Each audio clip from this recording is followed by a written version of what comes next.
Hello everyone, in this video I'll be showing you a build guide for the Winter Walker Ranger subclass mod made by Havsglimt. Now this is a cold damage themed ranger based on the Unearthed Arcana's Winter Walker. Now with this we got a lot of really fun abilities. I'm a huge fan of cold builds, so we're taking you through the full build all the way up to level 20 as it does get Cone of Cold, which is quite interesting, but I'll also be showing you if you want to stick at just level 12. Now with the Ranger here, we got our favorite enemy. Ranger Knight can give you heavy armor at the start of the game, but Bounty Hunter I think is a little bit better since you're able to give your enemies a disadvantage on their saving throw against Ensnaring Strike, which we can take at second level. We don't need to take the Wasteland Wanderer Cold because we will get a resistance to cold damage level 3, so we're going to go with the Wasteland Wanderer Fire or Poison as both are pretty common damage types early game.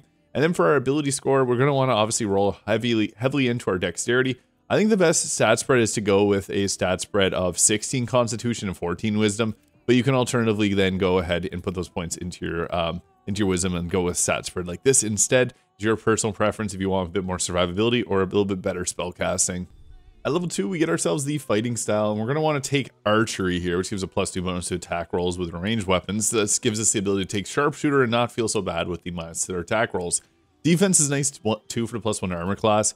Now we're going to take Ensnaring Strike since we got the ability to set up disadvantage on it. And we're going to take Hunter's Mark here as we do get a special benefit at level 3 applied whenever we have Hunter's Mark on the enemy. And then once we get to level 3 here, then we're going to go with the Winter Walker. So this gives us the Frigid Explorer giving resistance to cold damage. Furthermore, when you hit a creature with a weapon attack, you deal an extra 1d4 of cold damage. This damage ignores resistances to cold damage. This is only once per attack per creature, so you can actually attack one creature, get the 1d4 cold damage. This scales up to a 1d6 at a later level, and you can also attack another creature, and then they also get the cold damage. But if you attack the same creature twice, they only get that extra damage once. You also get the Hunter's Rhyme, so whenever we cast Hunter's Mark, we gain temporary health points equal to a 1d10 plus our Ranger level. Additionally, while the creature's marked by your Hunter Mark, it cannot disengage. And we also get the Ice Knife spell here, which is great to have. You can cast it when you're silenced. Not that it's a big deal, but for our level 3 feat, that will go with Longstrider's great. Hail Thorns can be pretty decent as well. You could go with that too. Your personal preference there. Level 4 gives us our first feat. Alert is just great to have, but a Dexterity increase would also be nice for better attack rolls. Just Alert making us go first is really good. Level 5 gives us our Pass Without Trace. This will give us a +10 to stealth checks. Really useful ability. And then we also got ourselves the extra attack. This is great because we can kind of stealthy and kind of think you're hiding in the snow. This also lets us take Spike Growth at this level here. Silence is also a nice choice. We've got a few concentrations here. I really like to go with the concentration on Spike Growth though, just to push the enemy towards us. Now we can take the Ranger Knight and we'll go with the Natural Explorer Poison there. Beast Tamer for the Fine Familiar can be nice because the Raven can blind enemies as well. So if you prefer having a pet, you can go with that too. Level 7 gives us the Fortifying Soul, so your experience surviving harrowing environments allows you to bolster your strength. When you finish a short rest, a number of creatures equal to your Wisdom modifier, and they regain additional health points and be granted advantage on saving throws to avoid or end the frightened condition. So this will help fortify your teammates. You also get another ability that applies fear to the enemy. We'll then go ahead with Silence here, but you do get that at a later level, I should mention. A level 8 gives us our Land Stride. Difficult terrain does not slow us down. We get another feat, and at this point, I think a Dexterity increase is best for better armor class, initiative, and attack rolls with our ranged weapons. For level 9, we get ourselves Remove Curse, and a choice of level 3 spell, with Lightning Arrow being a good one. Conjure Barrage actually pretty good too, and Plant Growth being another option. I like Conjure Barrage though, just because it's pretty effective. Level 10 gives us our favorite enemy here. None of these really matter too much. You can take your personal preference. Then we'll go with the Beast Tamer for our favorite enemy. And then once we get to level 11, this gives us a subclass feature, Chilling Retribution. So when a creature hits you with an attack, you may frighten it. And then we also got the Polar Strike. So our Frigid Explorer feature now gives us a 1d6 on a weapon attack against a creature instead of the 1d4. And then the Chilling Retribution, that's a reaction there. So when a creature hits you with an attack, you can frighten it until the end of your next turn. Pretty useful. The 2 turns effect's great. We also get Lightning Arrow at this level. And at level 12, this is when, since we got Alert and a Dexterity increase at this point, I feel a little bit better with going with the Savage Attacker feat. Or not Savage Attacker, but the Savage Attacker is more so if you're doing a melee build. Sharpshooter is what I meant to say. +10 to damage, -5 to attack rolls. If you have Arrow of Many Targets, it actually applies at +10 damage to everybody, which becomes pretty crazy. Level 13, if you're not going this high, that's okay, but 13 gives you Ice Storm, which is amazing. And then we also get access to level 4 spells, but we don't get any, so we can just upcast them, take Plant Growth, I guess, for concentration-free crowd control. And then I guess Sanctified Stalker here. We don't really care too much about the rest of the abilities. We're just going here for the extra spells we get.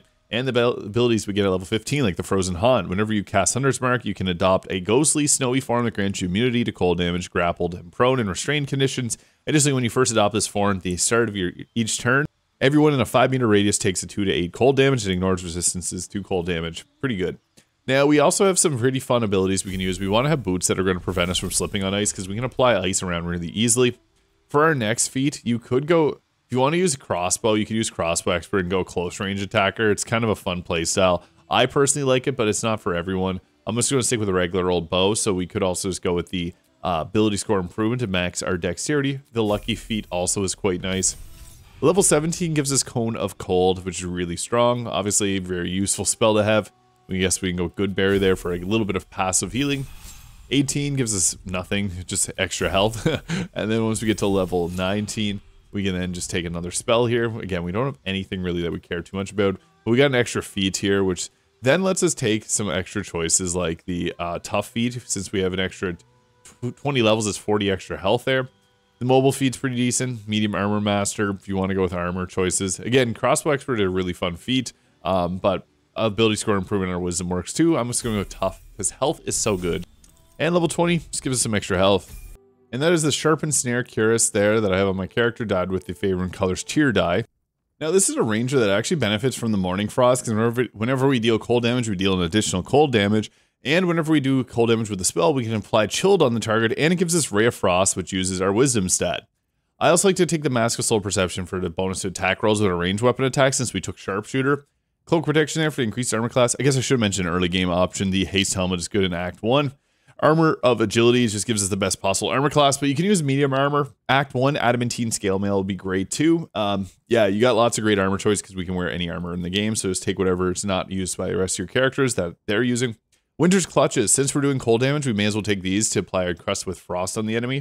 And then we got the Disintegrating Nightwalker so we don't slip on ice, because then we also have the Snowburst Ring, which will apply a nice surface below the enemy whenever we attack with cold damage. And I also like just the Caustic Band. Since we're going to use the Arrow of Many Targets, this will just proc 2 more damage off every enemy, so we get +2, +1 damage. Pretty nice. We also got Viconia's Walking Fortress to stay alive with. We got the Gaunter Mail Bow, which gives us a +3 enhancement. It also gives us free haste, which has no lethargy condition, which is crazy good. And on top of this, we'll also apply Guiding Bolt on the enemy, so that can be pretty nice as well. But yeah, we got a lot of cold damage spells.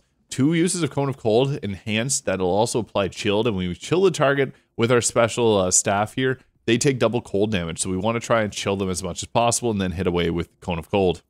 Another thing is with the Drake Throat Glaive, we have a Draconic Elemental weapon. When you pull out your bow, take your teammate here and take the Draconic Elemental Cold weapon here, apply this onto their weapon, and what this will do is then add the additional cold damage onto every one of your attacks. So then now when we go with our ranged weapon attack there, it does a 1d4 of bonus cold damage. This becomes really good because then we can use like something like the Arrow of Many Targets here, and when we attack, it's going to bounce around doing extra cold damage to all these enemies here. And you can see we got the first arrow and Arrow of Many Targets. If it's a crit, it'll crit everybody. But we knock someone prone and create a nice surface, and then everyone here is encrusted with frost. So this is a good way to just start off with a debuff across a bunch of enemies here. And then we'll go to the back line and make sure we spread that around there. We actually took out the exact enemy that we wanted to take out. But we have ice surfaces everywhere here now. And if we want to do a little bit more chaos, we can hit 1, 2, 3, 4, 5, 6, 7 enemies in this. So we may as well just drop an Ice Storm here, because that was enough to finish the rest of them off. And now we have a huge patch of ice there. We can now put Hunter's Mark as our concentration. I probably should have put that at the start of combat, but this at least gives us another option. There's no one close enough to do it, so I'll skip my turn. Now we also have Conjure Barrage, which is kind of interesting, because with the ranged weapon, we can also deal cold damage to the enemies there and apply the Encrusted with Frost, so it's actually a pretty good option. And then that also leaves us open to just finishing off these enemies with an Arrow of Many Targets. Sharpshooter is such a big benefit, and the damage output from this is pretty crazy, paired with the amount of crowd control options that we got. This is a pretty fun one. Let me know your thoughts, though, in the comments.